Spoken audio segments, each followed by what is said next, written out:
I'm sure we're taller. Every 40 seconds, somebody somewhere in the world dies because of suicide. Yet mental health is still considered or is still treated as a private matter and not a public emergency as it should be. The truth is, we are facing a global mental health crisis that affects people across age, gender, profession, and geography. According to verified data from the World Health Organization, more than 1 billion people worldwide are currently living with a mental health condition. Depression and anxiety, these ones rank among the leading causes of disability globally. And this should trigger something in you. As journalists, our first responsibility is fact checking and evidence verification.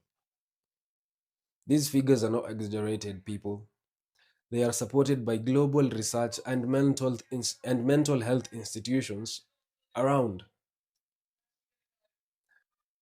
But journalism is not only about numbers.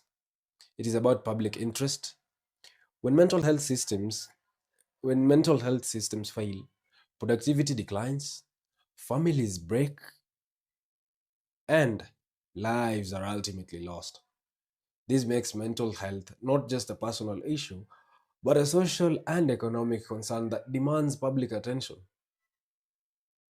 Ignoring this crisis does not make it disappear. It only pushes suffering into silence. Mhm. Behind every statistic is a human story.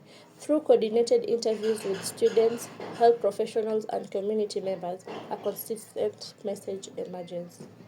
People want help, but they fear stigma more than illness. This is why ethical interview coordination matters. We must protect sources, verify testimonies, and avoid sensationalizing pain. From a strategic communication perspective, we must also understand our audience. Students need reassurance that struggling does not mean failure. Institution needs evidence that mental health affects performances, safety, and retention. The public needs message that replaces shame with understanding. This is where message framing becomes powerful. Facts inform the mind, but emotional and symbolic appeal moves people to care. When mental health is framed as a shared human experience, not a personal weakness, stigma begins to dissolve. Communication, when done responsibly, becomes a tool for healing, not harm. Awareness alone is not just enough. The mental health crisis demands action. As individuals, it's very imperative that we speak up and normalize conversations about mental well being. As institutions, there must be clear investment into accessible mental health services, supportive policies, and counseling programs. As journalists and communicators, our ethical responsibilities are clear. Verify information before publishing, frame stories in the public interest, and not just for clicks. Mental health is not just a side issue, it is a global responsibility, and how we handle it today determines our lives tomorrow.